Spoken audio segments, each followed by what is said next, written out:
Hey there YouTube, it's me TBH. I haven't made a video in a while, so I figured I would do well, two reviews of my stack, and I haven't really made a video, I haven't really updated, no one really knows what I am running on.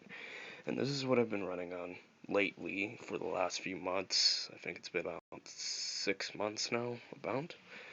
And it's a Mesa Boogie Big Block 750 watt.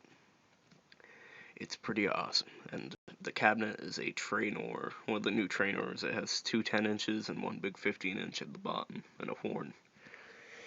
Now, for description's sake, and for the fact that I want to make sure that these are very informative videos, I want to make sure that I get every last little thing set in, and also get some good audio from both of these things. So I figured I'd make two separate videos, and most likely it will probably be 2 videos per video.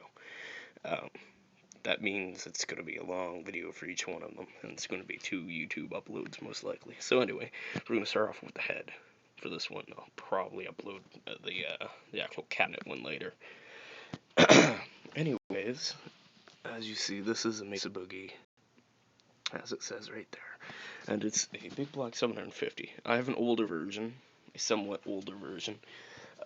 The only difference between this and the newer versions is it has more MOSFETs in it, and it also it lacks a passive active switch.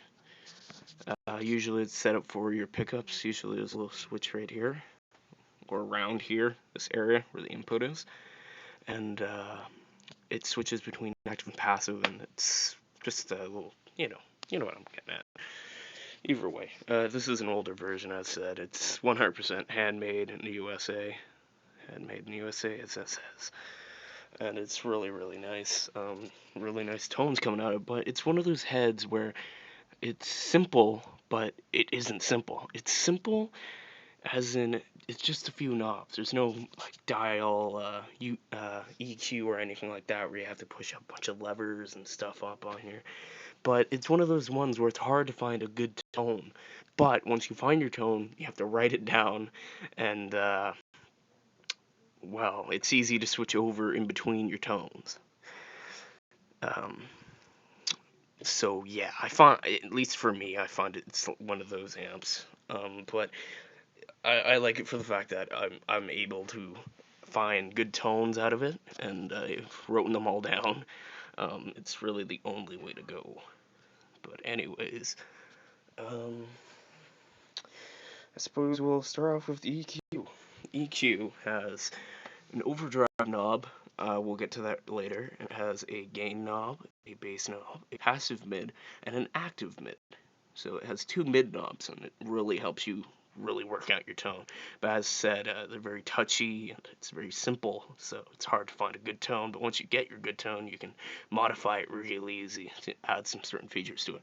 And it has a frequency knob, which I find really, really helps the higher notes, and a treble, and a master volume, and an overdrive master volume. This head comes with a pedal. Personally, I don't really like the pedal. I mean, I just said heddle, but I don't really like the pedal that came with it. I find there's some bugs with the head too when you're using foot pedal. It has a special foot switch input in the back, and there's actually some bugs with that. I find lots and lots of bugs because within the first 4 months of using the pedal that it came with, the tuner mute feature on it stuck whenever I put a cord in the foot switch in the back, and overall it's very glitchy, and I don't really suggest using it.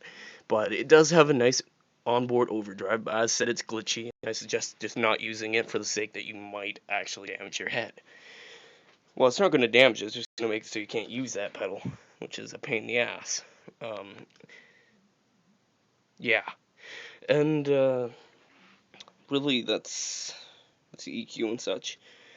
And if you already own this head, here is my EQ setting. This is my normal tone.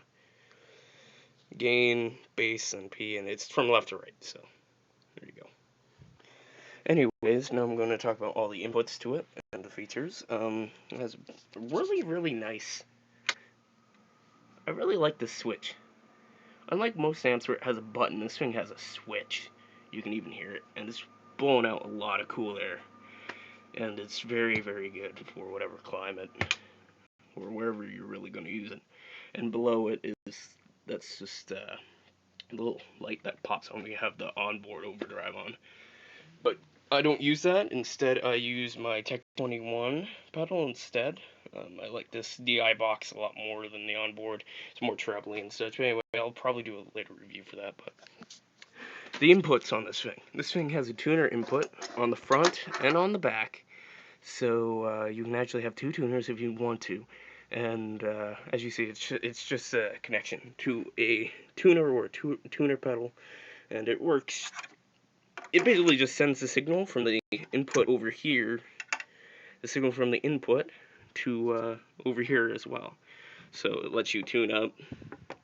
And with the pedal that it came with, there's a tuner mute for it. So it basically shuts off the sound of the amp without having to use the dial. So, yeah, that's a really nice feature, and there's one in the back also.